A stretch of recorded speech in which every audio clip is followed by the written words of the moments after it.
Hello, everybody, and welcome back to another week talking about the Civil War and Reconstruction. Today, this week, we are looking at the disintegration of the Union. That's really the only thing you can call it. I mean, secession has kind of a legal ring to it, but the big picture here is that the country is splitting in half. So anyway, so the point of what we're talking about here is that the Union is failing. So that grand experiment that the founding fathers put into effect back in the wake of the Revolutionary War, 1770s, 1780s, this new constitution, this new government, this new nation, this grand experiment in democracy failed. There was an election in 1860 which prompted half of the country to get up and leave, almost half of the country to get up and leave, which means that the experiment did not succeed. So, the Union is failing. And how did the Union fail? So we've spent the last couple of weeks talking about the long history of sectionalism. We talked about all those individual events that kind of snowballed into a crisis in the 1850s. That's what we talked about last week. That's where you get like the John Brown stuff and Bleeding Kansas and Dred Scott, all that stuff kind of snowballing to create a crisis that did not exist before. And now, to this week, we're going to talk about the actual collapse of the country. And so these are the big topics we're going to talk about. The election of 1860, the first secession crisis. I'm splitting it up into two, and you'll see why. Then we'll talk about Southerners' arguments as for why they are seceding from the Union and why they're doing all of this. Then we'll talk about Lincoln's response, the Union's response to Southerners' arguments and Southerners' actions. And then we'll round up by talking about the second secession crisis. And then that'll be it for this week. You'll do other readings and all of that. You'll do a discussion board and all of that in the course. But for what I'm going to be doing here, these are the topics I'm going to cover here today. So, first off, last time when we were talking about those last straws and what was happening in the country in the 1850s, the thing that I left off on was the election of 1860. I didn't talk much about it. You read about it more in the textbooks and all of that. But I do want to start with this election, because this election is the precipitating crisis moment for the country. And the reason the election of 1860 became so crazy was because we actually had four presidential candidates running. The Democratic Party, which was the pro-slavery, pro-Southern of the two parties. The Republican Party was a Northern-only party, and it was one of the planks in the Republican Party platform was preventing the expansion of slavery into new territories. The Republicans were not calling for the abolition of slavery in the South. They might have wanted that, but it wasn't part of their party platform because they knew that was a losing argument. They were in favor of preventing the spread of slavery to new areas, though. Keep it where it is, keep it contained, keep it limited. Hopefully, maybe eventually slavery will just die out. That's the Republican stance. The Democratic stance is no, we should have unlimited expansion of slavery. Slave owners are Americans too, and so they should be allowed to take their property anywhere in the country because they are Americans, and it's not fair to prevent some Americans from taking their property with them, but allowing other Americans to take their property with them. Okay, and the Democrats were not just a Southern party. Democrats were everywhere. The Democrats were a national party.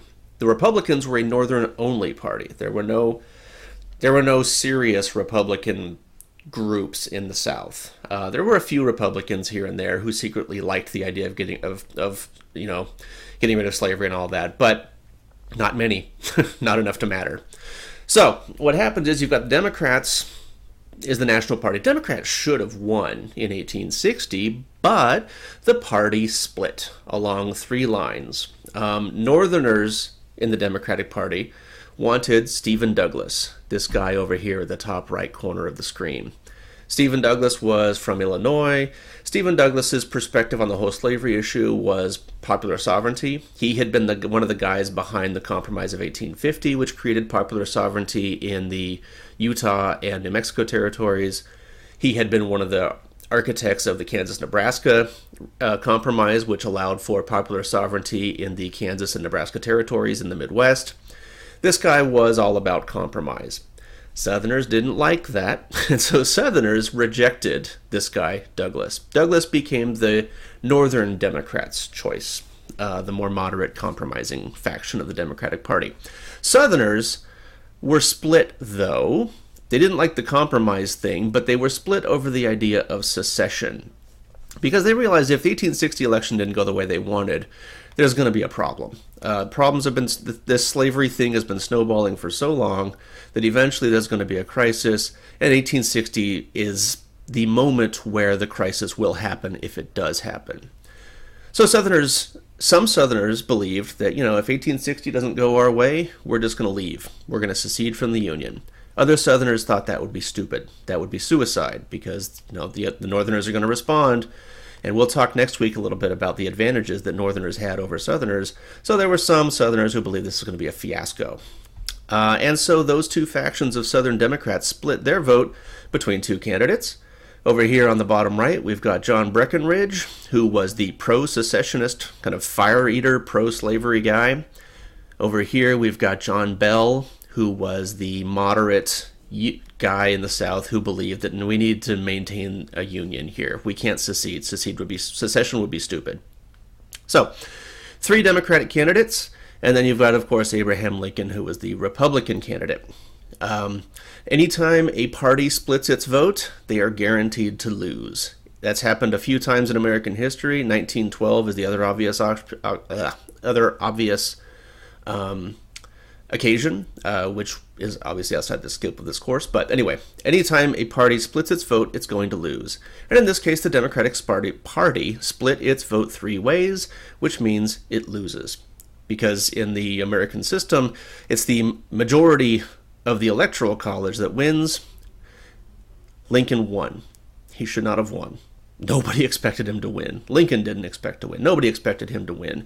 And if they hadn't split their vote three ways, he wouldn't have won. But Lincoln's election, though, causes a huge crisis for the South. Because Southerners, this is their nightmare come true.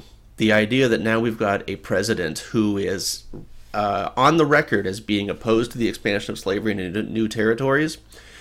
He's on the record for saying things like, slavery is bad. And as we talked about last time with the whole slave power conspiracy, the majority of American presidents had always been Southerners or sympathetic to Southerners. Lincoln was one of the first to actively say that slavery is a bad thing.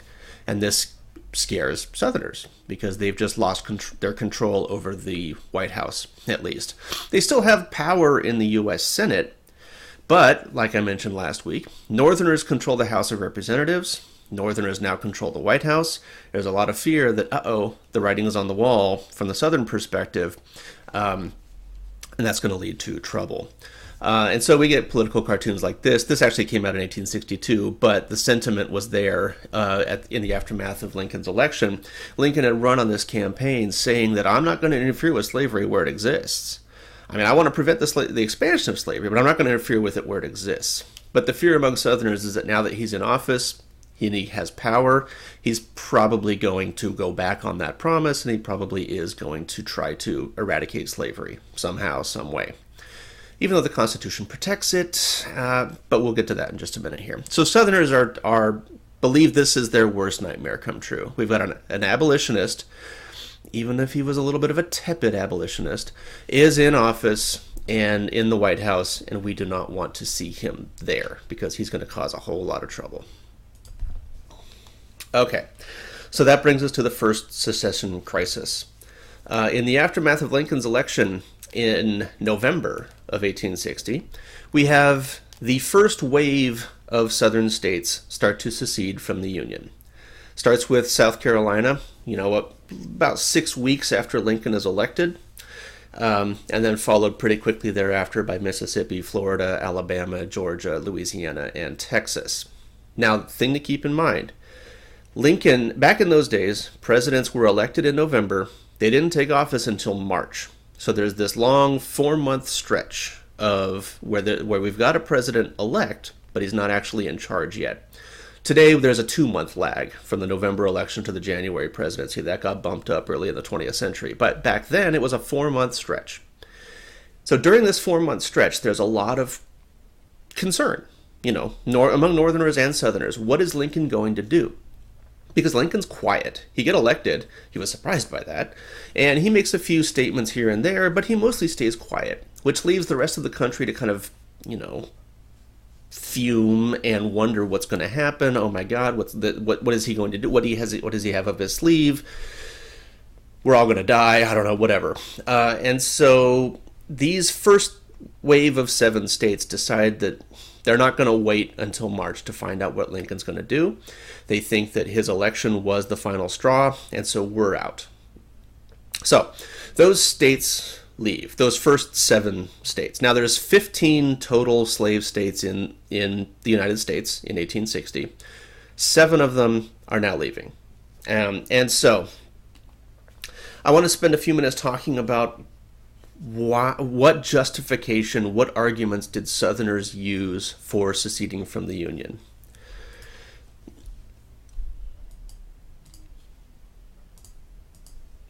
Because there's been a lot of controversy over the years about that. Why did Southerners secede from the Union? There's been, I'm sure you have all heard multiple arguments as to why Southerners seceded from the Union. There's always arguments about tariffs, about economics, about cultural differences. But one thing that I want you to notice as we go through, I want you to look for the theme in all of these here. And then we'll kind of do a little summary at the end here. But there's always talk about Southerners were leaving because of, states' rights issues or financial issues, whatever, tariffs like I just mentioned.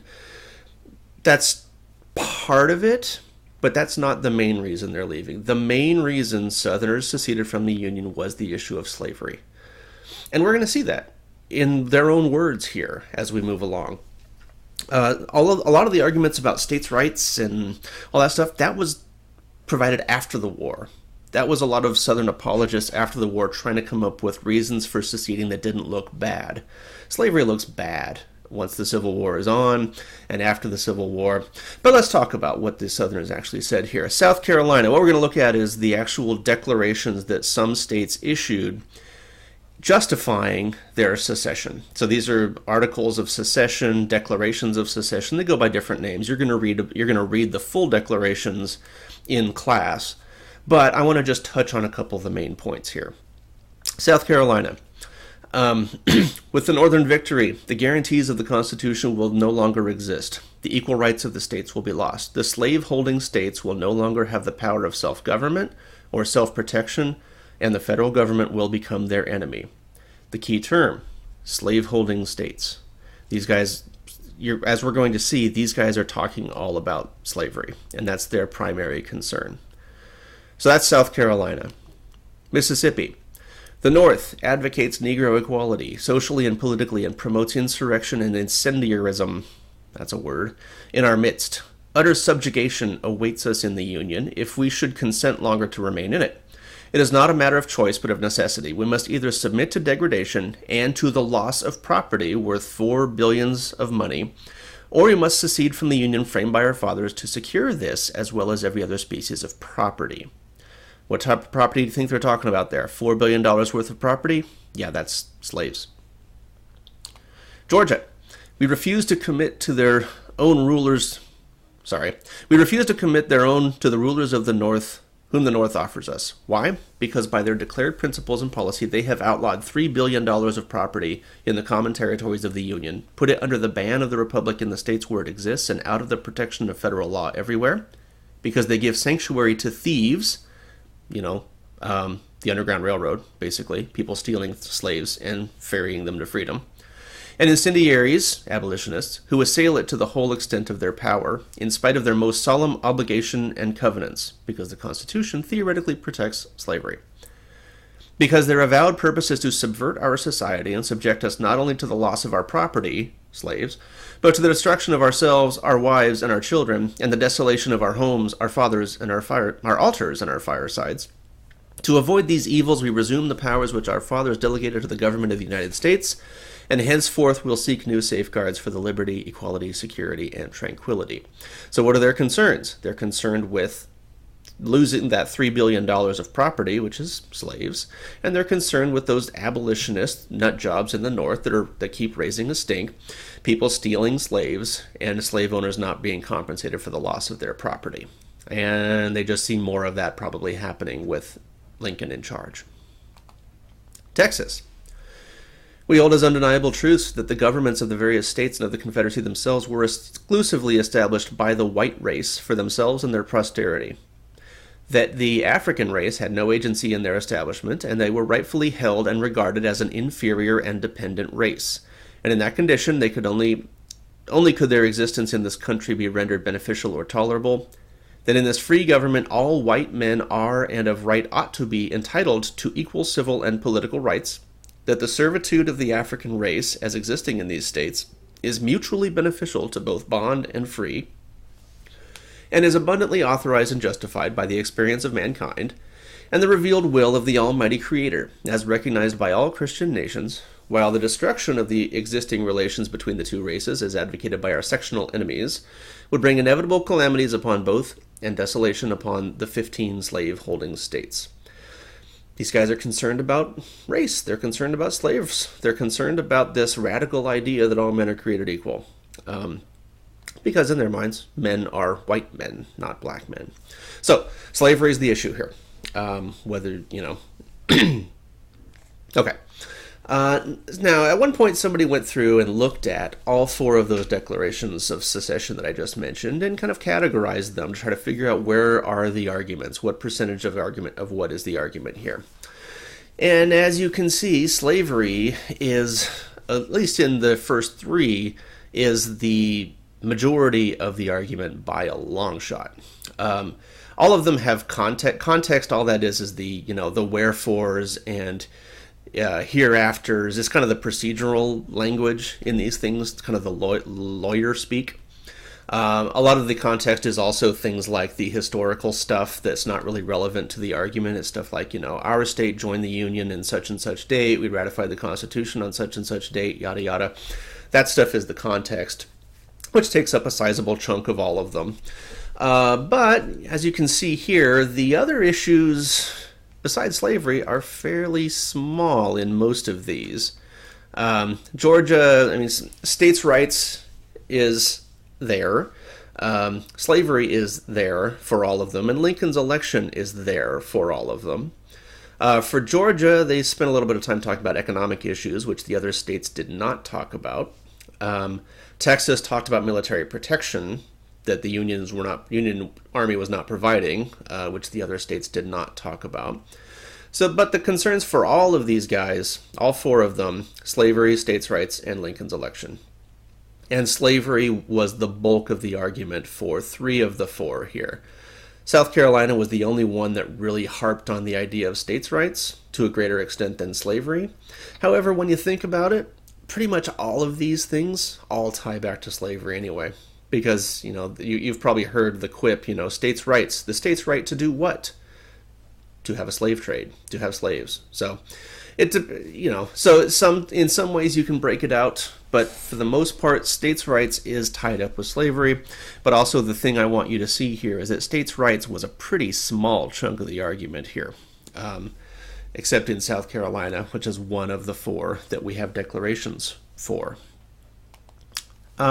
Virginia popped up later, which we'll talk about. Virginia happened during the second wave of secession, which I'll get back to. But I just want to show here that the people of Virginia and their ratification of the Constitution of the U.S., yada yada, not only the federal government having perverted the powers of the Constitution, not only to the injury of the people of Virginia, but to the oppression of the southern slave-holding states.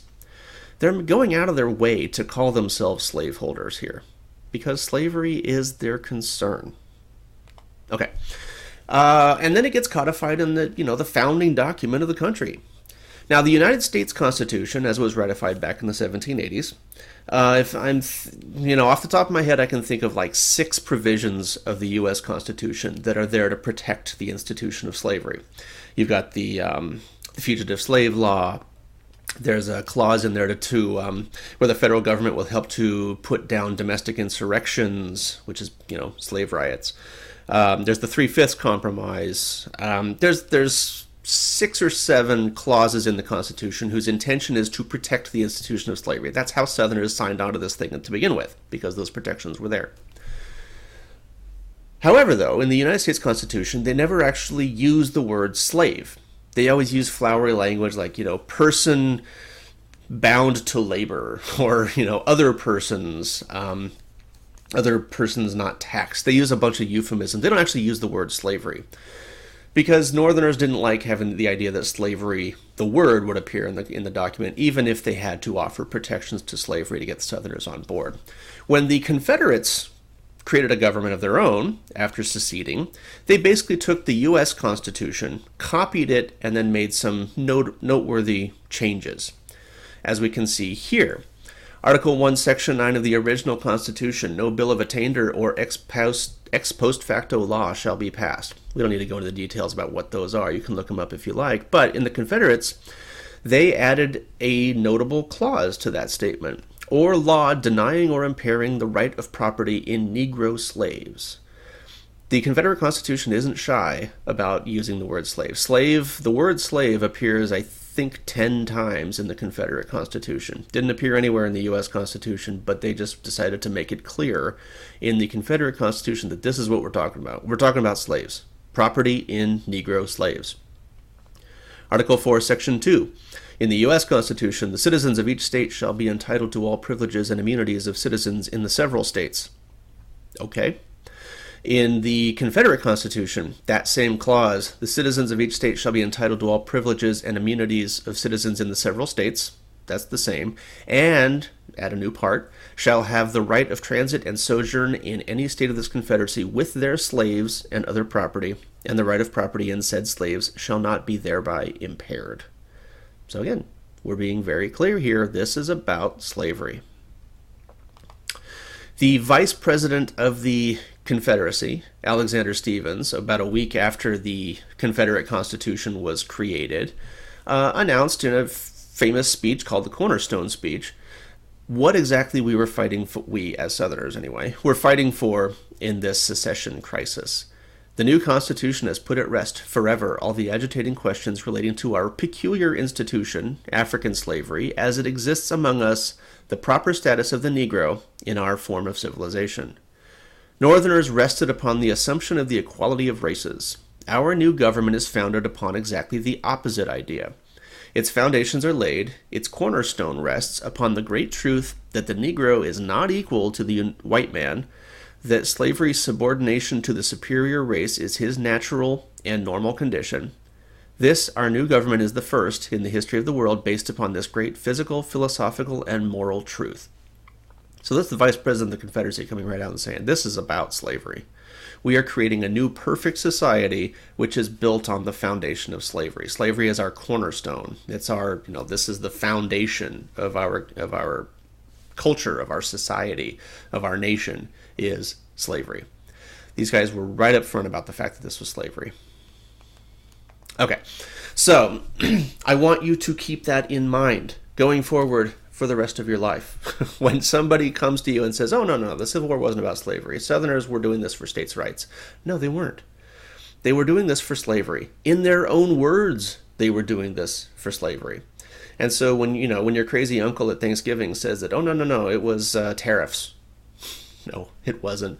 Point them to these documents and maybe that'll convince. It probably won't. But, it's good to have this stuff ready to go. Okay, so we've got all these arguments. We're seceding from the Union. It's because of slavery. Now we get to Lincoln's response. Because remember, for that 4-month period, Lincoln wasn't saying much. He would set out messages now and there telling other Republicans, stay strong about abolitionism or slavery in the territories. Don't compromise your values or anything like that. But there was no big national proclamation until he became president on March 4th, 1861. And his first inaugural address is basically the first time he's going to talk to the nation as a whole and explain what his take on this is going to be. Southerners have been waiting for this. Northerners have been waiting for this. Everybody's been waiting for this. Now, those 7 states didn't want to wait to find out what he's going to do before they seceded, but of course they're still going to pay pretty close attention to what he says here at this speech.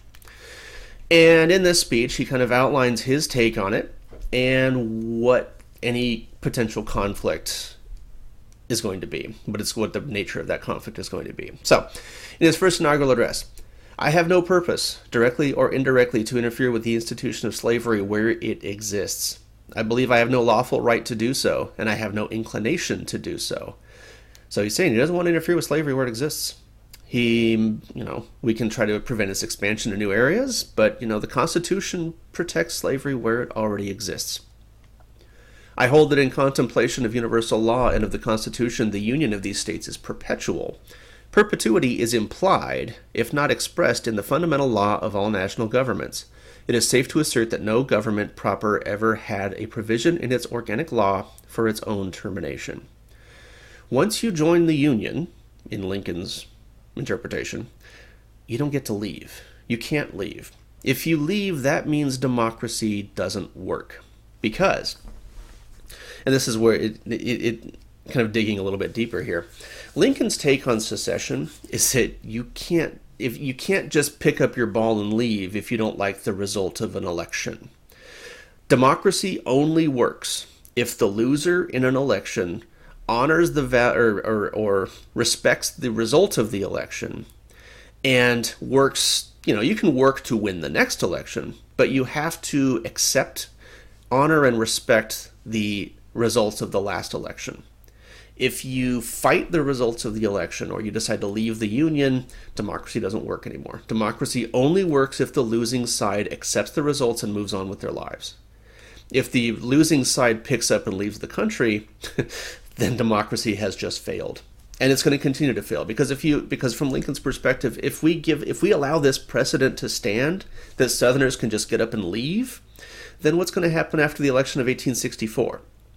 There will be an election in 1864. There will be a loser in 1864. Will the losing side in 1864 also decide to secede from the Union? Whoever that might be. Maybe it's the far west. Maybe it's New England. Who knows? But if we allow this precedent to stand, then in future elections there will just be further fragmentation, and eventually there will literally be nothing left of the United States. Everything will eventually break apart. So, from Lincoln's perspective, we cannot allow Southerners to leave, or else this experiment in democracy is dead. So, what are we going to do about it? I'm going to take care, Lincoln says, as the Constitution itself expressly enjoins upon me, that the laws of the Union be faithfully executed in all the states. I'm not going to allow the country to fall apart on my watch, because that's going to lead all the stuff I just said, chaos, end of the country, all of that. So, if there's going to be a problem, let's talk about where that problem's going to come from. In your hands, my dissatisfied fellow countrymen, and not in mine, is the momentous issue of civil war. The government will not assail you. You can have no conflict without yourselves being the aggressors. You have no oath registered in heaven to destroy the government, while I have the most solemn one to preserve, protect, and defend it. Lincoln, I've taken an oath to protect this country, protect the Constitution, and maintain the Union. You didn't take an oath anywhere to destroy the Union. My oath matters. You don't have an oath like that. But putting that aside, we are not enemies.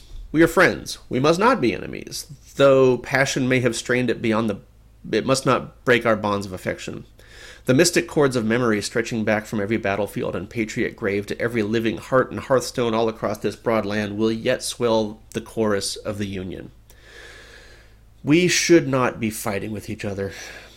But, as that section right above it says, if fighting happens, it's Southerners' fault, because they're the ones that started all of this. They're the ones making it worse. They're the ones making these drastic decisions about secession and all of that. And so, I'm going to step back, me being Lincoln, and if anything happens, it's Southerners' fault. And any bloodshed that comes out of this is going to be Southerners' fault. And that's his inaugural address message that he sends to the country. And then a couple days later, a month later, we've got the first crisis develops at Fort Sumter in the harbor of South Carolina. This is a map of Charleston, South Carolina. Fort Sumter is out here in the middle of the bay, which connects the harbor to the ocean. So any traffic coming in and out of Charleston has to go right past Fort Sumter. So Southerners, when they seceded, they argued that they now get to control all the federal land within their new state territories. Of course, the Union disagreed. And so one of the big kind of hot hotspots were military bases. Fort Sumter, as a military base, would be very, very damaging to the Confederates if it stayed in Union hands. Just like, and there were a whole bunch of other forts all along the East Coast, just that were in the same position. Most of the commanders of those forts decided to just hand over power to the Confederates right as they seceded. And so the commanders just packed up their troops and went home. Fort Sumter, the guy in charge, a guy named Major Robert Anderson, decided he's not going to do that. He's going to hold on to it because this is a Union fort. You guys are traitors, you guys across the bay in Charleston, and you guys do not, I'm not going to let you guys have this. And so, South Carolina is put in a very difficult position now because they cannot allow this Union fort to stay there because then they're going to never, that's going to cut off their trade and everything. So South Carolina cannot, their pride won't let them have it there. Their practical nature won't let that stay there. And so they have to take this fort. And so Southerners now have to decide, how are we going to do that? What are we going to do with this? Are we going to allow it to stay there? And, we just have to accept that we're not going to get any trade into South Carolina? Or are we going to take out the fort? Are we going to seize it by force? And, there was some back and forth. And Lincoln basically issued a proclamation saying that, look, Southerners, we're not going to give up Fort Sumter. I'm sending a ship down there to send food to those soldiers that are at Fort Sumter because they're starving. So, Confederates, it's basically up to you what you do at this point. Are you going to fire on an unarmed vessel? Are you going to fire on starving soldiers at Fort Sumter? Or are you going to not do that? Southerners, of course, decide to fire on Fort Sumter, and they fire on that boat that was bringing supplies to Fort Sumter, which basically means that the Confederates just started a war. Lincoln, in some ways, Fort Sumter was a brilliant move on Lincoln's part. He basically issued an ultimatum to them saying, look, we're peaceful. We're sending unarmed ship down there. We're just delivering food to starving soldiers. If there's going to be any fighting, kind of hearkening back to that first inaugural address, it's going to be the Southerners firing that first shot. It's not our fault, Southerners' fault. And Southerners basically took him up, or, called his bluff. Southerners fire on Fort Sumter. They bombard it for, a full day. Eventually, Anderson and the others and his soldiers surrender. Nobody died. It wasn't a bloody confrontation. Sumter was damaged, but not permanently. But the message was sent. Southerners have now fired the first shot. And so Lincoln is now able to phrase this as, we've got warfare now. These rebels are shooting at their fellow Americans. And they're shooting at fellow Americans over this institution of slavery. That's going to have a dramatic consequence, which we'll see over the course of the term. Okay. Once the shooting starts, we see a second wave of Southerners leaving the Union. We see Virginia, Tennessee, Arkansas, and North Carolina. Now, looking at the map, the first wave of states was the one that was south of this red line. Those were those first 7 states to leave. Then Fort Sumter happens in South Carolina, and suddenly these other 4 leave: Arkansas, Tennessee, North Carolina, and Virginia. Mainly because these guys realize that, the shooting has started. That means Union armies are going to start pouring across the border to get to the south. We are right in their way, and we are probably going to suffer at the hands of this Union army that's going to be crossing over us to go fight these Southerners. And so these 4 states then decided it's in their best interest to leave also. They decide they'd rather go down fighting as standing alongside their slave-holding brethren, whatever you want to call it. But these 4 states here decide to leave, and this is the second secession crisis. This one is a crisis for the Union because, Washington, D.C. is right on the border of Virginia, so that's kind of terrifying for Washingtonians. But so, after Fort Sumter's happened, the shooting has started. Now we've got 11 of the 15 slave states leaving. However, an important point here is that 4 slave states, Delaware, Maryland, Kentucky, and Missouri, never left. Those four slaveholding states decided that it was not in their best interest to secede and join the Confederacy. And so after that second wave of secession, there are no other states leave, and so 11 of the 15 slave states are out. 4 of the slave states are in, and we've got 15 free states in the Union. So, now these 4 states are not necessarily going to contribute all that much militarily or strategically. However, there's a symbolic thing there, because Lincoln is able to point and say that this isn't necessarily a war against slavery. We've got 4 states that are there's 4 slave states that are fighting alongside us here. We're fighting for law and order. We're fighting for maintaining the Union. We're fighting for the Constitution. We're not fighting for slavery. Even if Southerners are saying they're fighting for slavery, we Unionists are not. Obviously, that's going to change with the Emancipation Proclamation and all that. But for now, Northerners can say we are not fighting about the slavery issue. If we were, those 4 states would not be joining us. So that's where we stand at the end of the second secession crisis. 11 states gone, 4 slave states remain, and 15 free states are there. Now, I want to look a little bit more closely at this particular map, because it also outlines the areas where secession fervor was strong, which is the green areas, and where secession fervor was weak, which is the pink areas, and the purple areas are where it was kind of evenly divided. So I just want you to see that there are rather large swaths of the South, at least the upper South, where secession was not popular. And this is why the Union is going to achieve some pretty early victories in places like eastern Tennessee, northern Alabama, parts of Georgia, West Virginia, which is eventually going to break off from Virginia to become its own free state. So the Southerners have to deal with, all that northern pressure, and as when the military machine gets operating, all those strategic things. Southerners also have to deal with rather large pockets of anti-secession sentiment throughout the South. So we'll talk more about that as we go along here, but I just want to kind of give you that heads up that that's a problem the Southerners are going to have to face, is resistance within their own people. All right, so at the end of all this, at the outbreak of fighting, this is what the map looks like. Again, we've got these 4 border states, which are slave states that did not join the Confederacy. We've got 11 Confederate states. We've got 15 northern free states. And so that's the map. And so when we come back next week, we'll talk about the initial outbreak of violence. We'll talk a little bit about it this week in the readings, but we'll talk about it here next week. So take care, keep in touch, and I will see you online.